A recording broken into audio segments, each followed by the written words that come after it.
Hello guys, may ginagawa ako ngayon. Mag-i-install ako ng tail light. Yan, kasi laging napupunde yung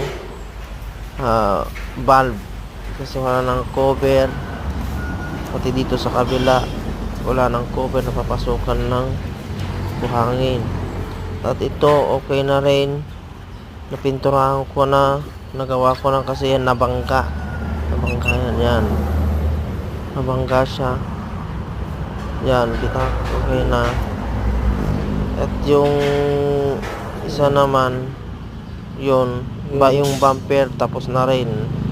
Nalatero ko na at pipinturahan ko na rin yan. At itong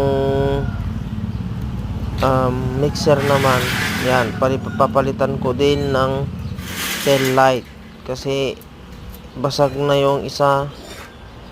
Yan, napasukan ng semento. At yan, buong drum na yan pipinturahan ko.